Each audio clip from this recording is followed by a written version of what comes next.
नमस्कार दोस्तों, कबड्डी 24/7 पर सभी भाइयों का स्वागत है।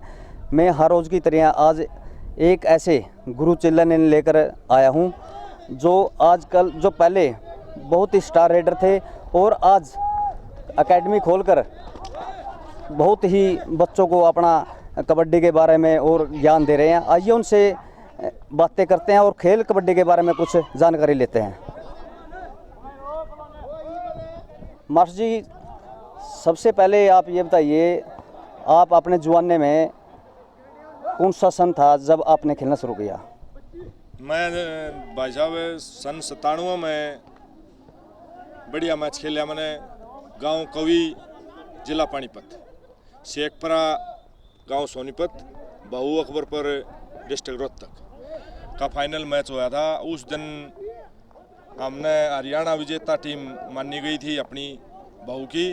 उस दिन बहुत ही ज़्यादा खुशी महसूस करी थी। हमारा मकसद था हरियाणा विजेता टीम बहू अकबरपुर बने और वो सन 97 में यो दिन प्राप्त हुआ।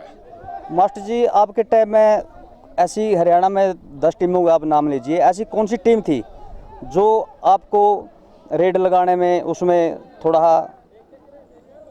ज़्यादा मतलब कष्ट देती थी?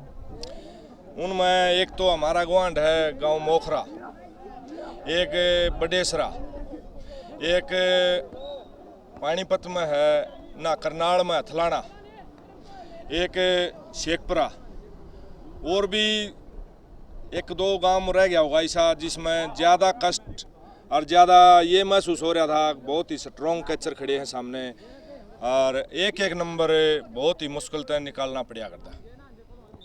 मास्टर जी, आप उस जमाने में बहुत बढ़िया खेले, तो कभी बेस्ट भी आए होगे, तो ऐसा कौन सा टाइम था जब आपको बेस्ट का अवार्ड मिला हो और आपको मास्टर बहू के नाम से जानने लगे? ये तो जी ऐसा है कि शुरू से ही मेरे फादर जेबीटी टीचर थे। पहले गांव में मास्टर वाला लड़का कहा करते, तो धीरे धीरे गुआंडा में चर्चा हुई तो मास्टर वाला लड़के की बजाय सीधा मास्टर कहने लगे मेरे को। और एक दो जगह नहीं, कई जगह बेस्ट रेडर का नाम मिला मेरे को।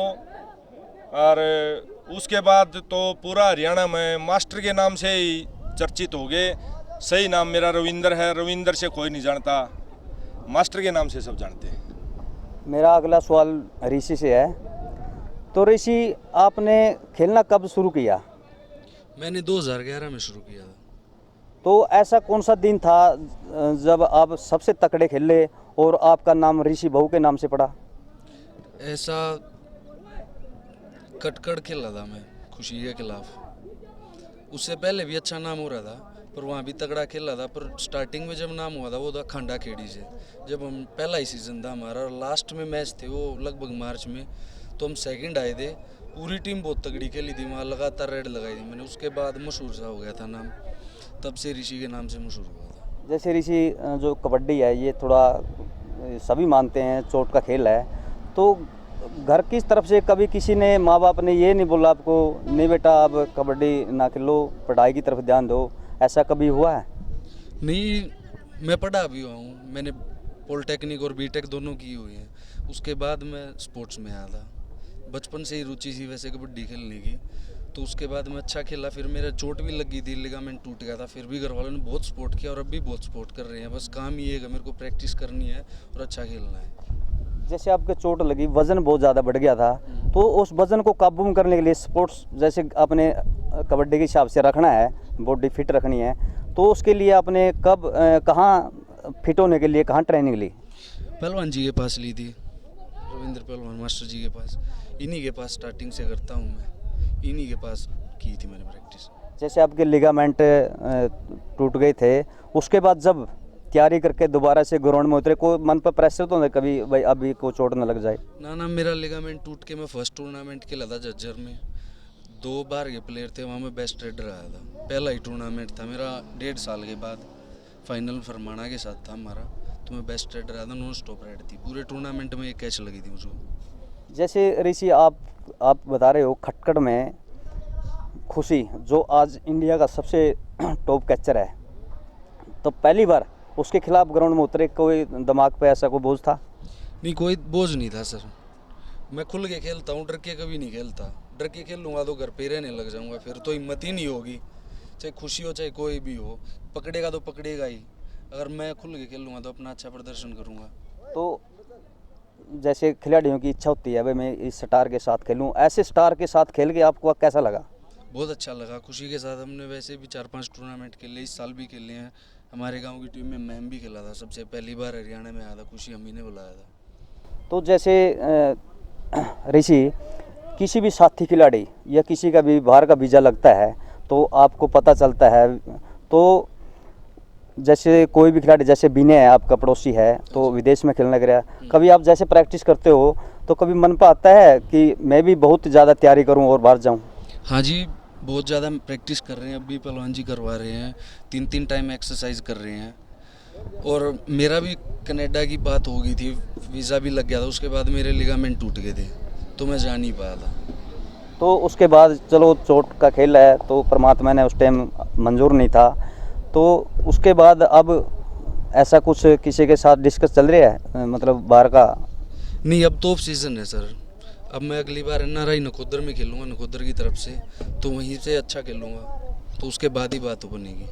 तो नकोदर की तरफ से आप पहली बार खेलोगे या पहले भी खेल रहे थे? अब की बार खेल के आया था 2-3 टूर्नामेंट, तो फिर वहाँ पे कोच ने पक्का साइन करवाया, अब की बार वहीं पे खेल रहा हूँ उनके जैसे साथ ही। नकोदर बहुत ही टॉप का सेट है, बढ़िया क्लब है, तो उसमें जाने के लिए किसने आपको ऊपर दिया या ट्रायल ली उन्होंने, कैसा हुआ? और मैं वहाँ पे गुरलाल है, गुरलाल कन्नौर, बहुत अच्छे राइडर हैं, उनके और मेरे लिंक्स हैं। उनका फ़ोन आया था तो मैंने कहा था मैच खेल रहा हूँ मेरे को वहाँ पे, तो मैं वहाँ पे उन्होंने बुलाया था, खेलने गया था, तो मैं अच्छा खेला था वहाँ पे। उसके बाद जो नकोदर के कोच हैं तो उन्होंने कहा तू हमारे साथ ही खेलेगा भाई आज के बाद, तब से मैं उनके साथ ही खेलूँगा। तो जैसे पीछे आप नकोदर में खेले, कई मैच लगाए, वहाँ कभी आपको बेस्ट का अवार्ड मिला? नहीं, बेस्ट का नहीं मिला। तो उन क्लब जैसे एक पंचायती गेमों में से, टूर्नामेंटों में से खेलकर आप क्लबों में गए, उनमें खेलकर आपको कैसा लगा? उनमें खेलकर बहुत अच्छा लगा मेरे को। एक तो फ्री माइंड हो के खेलना होता है, क्योंकि तगड़े प्लेयर खेल रहे हैं, साइड में कैच लगेगी तो ये भी है कि भाई स्टॉप होगी, टीम जीतेगी, तो निडर होके खेलना था। पहले दिन का तब भी थोड़ा सा मैच से पहले झिझक थी, निंदी बेनडे वाला था मेरे साथ। मैं बोला या भाई साहब मेरे को तो डर सा लग रहा कि कैच वैच लग जाए, स्पॉन्सर आए हुए थे अमेरिका से। बोला डरने से कुछ नहीं होगा, अगर खुल के खेलेगा तो अच्छा परफॉर्मेंस करेगा, उसके बाद ही बात बनेगी, डर के खेलेगा तो वैसे ही डरा हुआ है। तो उसके बाद जैसे गुरु चेले की परंपरा होती है, क्या इसको आप कायम रखोगे? हाँ जी, बिल्कुल रखूँगा। ऋषि, जो आप नेक्स्ट सीजन के लिए आपकी टीम का और आपका क्या चल रहा है? बहुत तगड़ी प्रैक्टिस कर रहे हैं, मैं भी कर रहा हूँ, टीम वर्क भी बहुत अच्छा चल रहा है और हार्ड वर्क कर रहे हैं सारे प्लेयर ही। अब की बार पिछले साल तो इतना तगड़ा नहीं खेल पाए, अब की बार बहुत तगड़ा खेलेंगे और बहुत ही ज़्यादा प्रैक्टिस कर रहे हैं। अपने फैंस को, अपने प्रशंसक को और पब्लिक को नाराज़ नहीं होने देंगे, बहुत तगड़े मैच दिखाएंगे, अच्छा खेलेंगे, बाकी भगवान के हाथ में है, हमारे हाथ में तो प्रैक्टिस ही है। तो ऋषि, आपने अपने कीमती समय में से निकाल कबड्डी 54 को दिया, आपका बहुत बहुत धन्यवाद। Thank you.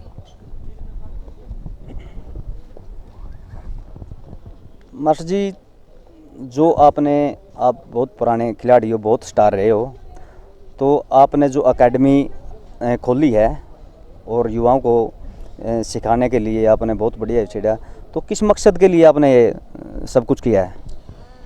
इसका तो भाई साहब ऐसा है कि हम गेम छोड़ने के बाद भी 2-4 बार गांव में जो हम जहाँ मेहनत करते थे वहाँ भी नई नई पीढ़ियाँ, नए नए बच्चे आते थे, उनको भी हमने टाइम दिया। लेकिन फिर सरपंची की वजह से 5-6 साल मैं टाइम नहीं दे पाया, तो उसके बाद ये बच्चे नए बहु अकबर के उभरे, तो 3-4 साल से मैं अब इनकी मेहनत करा रहा हूँ, इनका टच में हूँ, अच्छी शिक्षा देते हैं, अच्छी मेहनत कराते हैं। तो हमारा ये मकसद है कि हमारे लिए, मेरे लिए इस हरियाणा की पब्लिक ने जो सहयोग कराया, तो मैं इस हरियाणा की पब्लिक का कुछ सहयोग करूं, आने वाली पीढ़ी का कुछ अच्छा रास्ता दिखाऊं। किसी ने हमको ज्ञान दिया है, हम किसी को ज्ञान दें। ये बच्चे नशे से या बुराइयों से बचें और एक अच्छे प्लेयर बने, अच्छे प्लेयर की शिक्षा देंगे, अच्छे प्लेयर के बारे में डाइट की, मेहनत की, फाइट की, ब्रह्मचारी रहना, ये सब कुछ इस मैटर से हम निकल चुके। हम जो इस मैटर में फंसे हुए हैं उनको जागरूक करना चाहते हैं, उनको एक अच्छा इंसान, एक अच्छा प्लेयर, अनुशासन, समाज में रहने के तरीके, ये आने वाली पीढ़ी को हम देना चाहते हैं। इस मकसद से हमने इस एकेडमी का शुभारंभ किया। मैंने अकेले नहीं किया, मेरा सर्कल है, सबका सहयोग था, सबका मानना था पहलवान जी कुछ करो, उसके बाद हमने करा। तो मास्टर जी, जैसे इन बच्चों में से निकल कर कोई बड़े बड़े क्लबों में, कोई अपने दूसरे देश में जाकर खेलेगा, तो कोई पुलिस में लगेगा, कोई फौज में लगेगा। अगर कोई भी आपकी एकेडमी से कोई लड़का जैसे विदेश में जाएगा खेलेगा, आपको कैसा लगेगा फिर? इसके लिए तो भाई साहब ऐसा है कि किसी भी गुरु से आप पूछ सकते हो उसको कैसा लगता है, लेकिन मैं अपना बता दूं, उस माँ बाप को इतनी खुशी नहीं होगी जितनी मेरी को होगी। दूसरी बात, हम ये उम्मीद रखते हैं, यहाँ 70-72 बालक जो प्रैक्टिस मेहनत करते हैं, उनमें से ज़्यादा बच्चे, मैं ये कहूँगा, प्लेयर तो देख सब नहीं बन सकते, लेकिन अच्छे इंसान ज़रूर बन सकते हैं और फिजिकल फिट रह सकते हैं। बहुत ही महसूस ये करूँगा कि उसका माँ बाप, उसका पेरेंट्स, उसका कोई भी सगा संबंधी इतनी खुशी महसूस नहीं करेगा जितनी कि एक गुरु को होती है। तो मास्टर जी, अब खेल के साथ साथ तो बच्चों को और क्या क्या शिक्षा देते हो? खेल के साथ साथ उसको डाइट के बारे में बताते हैं, छोटे बड़े का आदर करना, गुरु का मान सम्मान करना, माता पिता का क्या मानना, अच्छे संस्कार देते हैं, अच्छी डाइट के बारे में बताते हैं, ब्रह्मचारी रहना कितना लाभदायक होता है, इसके कितने हानि होती है, कितना लाभ होता है।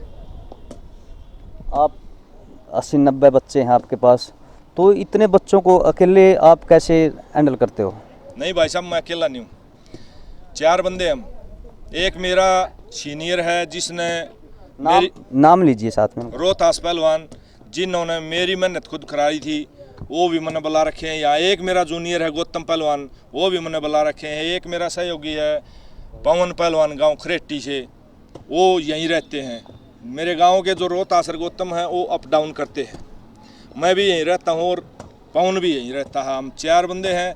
उसके बाद भी मेरा जो लंगोटिया यार है काला विक्रम या श्याम या एक दो और, वो भी यहाँ आते हैं। नौकरी की वजह से रोज़ तो आ नहीं सकते, लेकिन जब भी छुट्टी छाट्टी होती है आते हैं और हमारा सहयोग करते हैं। मास्टर जी, जैसे पंजाब में पुराने से पुराने खिलाड़ियों को उठाया जाता है, उनकी आवाज़ लगाई जाती है, बुलाया जाता है, मान सम्मान दिया जाता है, तब मौके खिलाड़ी है जो खेल रहे हैं उनको बहुत ही मान सम्मान दिया जाता है। ऐसा क्या हरियाणा में होना चाहिए?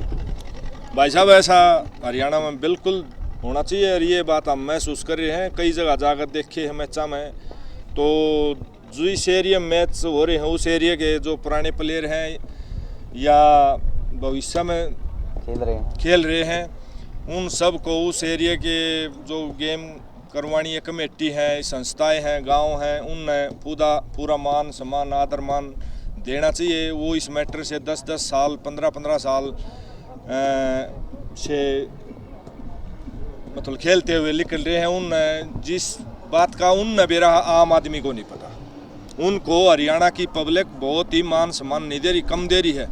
पूरा देना चाहिए।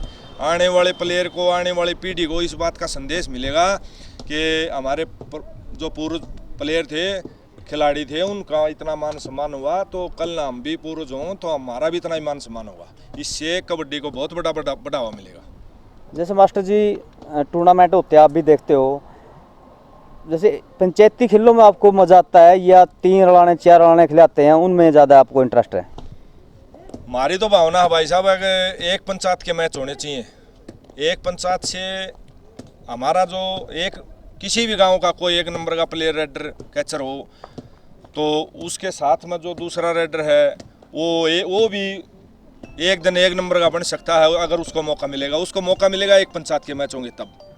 अगर एक पंचायत के मैच नहीं होंगे तो उसका भविष्य खराब हो जाएगा भाई साहब। तो मेरी और मेरे जितने भी यारे प्यारे जिनसे मेरा संपर्क है वो सब की एक भावना है कि एक पंचायत के मैच हरियाणा में बहुत होने चाहिए। सब के सब टूर्नामेंट एक पंचायत के होने चाहिए। अगर सर्कल कबड्डी हरियाणा को जिंदा रखना है तो एक पंचायत के मैच ही जिंदा रख सकते हैं। और इससे भी पब्लिक को थोड़ा संतोष नहीं होता तो इससे ज़्यादा एक रड़ा का मैच करवा सके हैं और 2 रड़ा 3 रड़ा ये कोई मैच नहीं। मास्टर जी, जैसे पंजाब में स्पॉन्सर हैं, आगे आते हैं खिलाड़ियों के लिए, तो बड़े बड़े क्लब बनाते हैं, तो ऐसा हरियाणा में भी होना चाहिए? बिल्कुल होना चाहिए भाई साहब। हरियाणा में ऐसा हुआ तो मैं ये उम्मीद करूँगा कि पंजाब से हरियाणा आगे निकल सकता है। वो जो फैसिलिटी ले रहे हैं हमारे बच्चों को वो फैसिलिटी नहीं मिल रही। हम भी इस मैटर से निकले हुए हैं, हमको भी नहीं मिली और जो आज बच्चा खेल रहा है उसको भी नहीं मिल रही। पंजाब में जो सुविधा है वो हरियाणा में नहीं है। अगर वो सुविधा इनको मिल गई तो ये पंजाब से आगे निकलेंगे, ये पक्की बात है। इसलिए जितने भी खेल करता या खेल के मैटर से जुड़े हुए हैं तो इस बात को आगे बढ़ाऊं और एक पंचायत के मैच कराओ और पंजाब की तरह जो स्पॉन्सर वगैरह की जो मदद मिल रही है वो होना चाहिए हरियाणा में, उससे बहुत बढ़ावा मिलेगा। जैसे आजकल देखते हैं, अब तो लाइव का चल पड़ा यूट्यूब पे जो सभी देखते हैं, तो आजकल मैच बीच बीच में बहुत ज़्यादा रुकते हैं, क्या कारण है? ये भाई साहब हमें तो ऐसा महसूस कराया है कि अनुशासन की कमी है बच्चे में, अनुशासनहीनता है। गुरु का या अपने से सीनियर का, बड़े बुजुर्ग का मान सम्मान इज्जत नहीं कर रहे, इसलिए मैच बार बार रुक रहे हैं ग्राउंड में।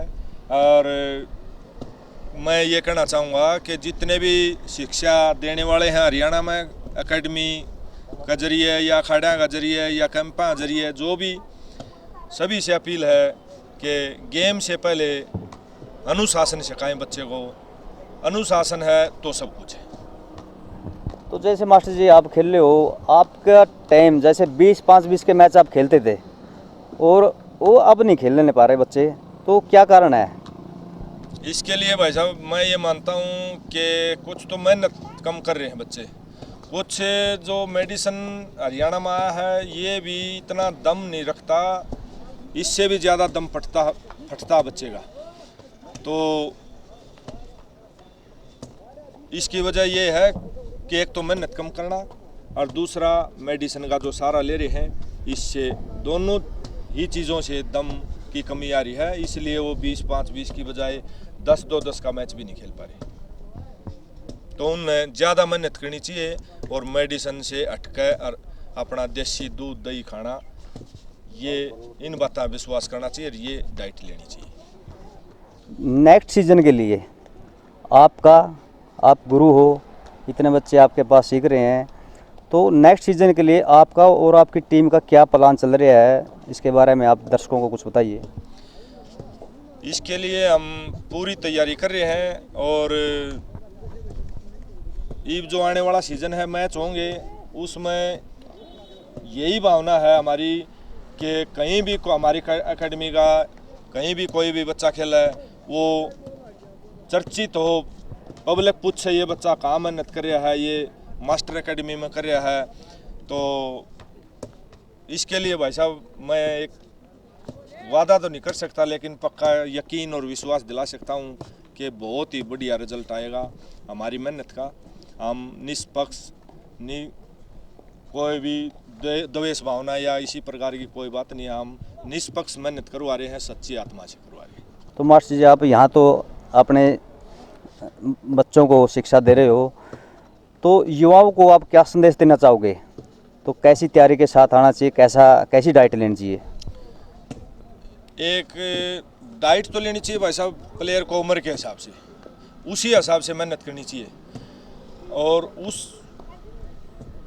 गुरु जो भी उस्ताद पहलवान जी कोई भी उसको रास्ता दिखाने वाला है, उसका क्या मानना, उसके अनुसार डाइट लेना, उसके अनुसार मेहनत करना। तो डाइट में मैं कहूँगा कि उम्र के हिसाब से डाइट लेनी चाहिए। जो 25 साल और 80 किलो वेट से ऊपर बच्चा है उसने 4 किलो दूध डेली का लेना चाहिए। फल फ्रूट 100-150 ग्राम 200 ग्राम घी लेना चाहिए और बादाम और जो देसी खाना है इतनी डाइट 80 किलो के वेट तो ऊपर 25 साल की एज का बच्चा ने लेनी चाहिए। मास्टर जी आपने अपने कीमती समय से निकाल कर समय दिया, आपका बहुत बहुत धन्यवाद। धन्यवाद भाई साहब। दोस्तों ये थे बहुत से मास्टर जी जो अपने ज़माने के एक टॉप रेडर रहे। अगली बारी आएगी किसी और नए या पुराने खिलाड़ी की। जब तक आप कबड्डी 54 के साथ जुड़े रहिए और एंजॉय लेते रहिए। अगर हमारा ये प्रयास आपको अच्छा लगा है तो लाइक, कमेंट, शेयर और अपने चैनल को सब्सक्राइब ना करना भूलें। धन्यवाद।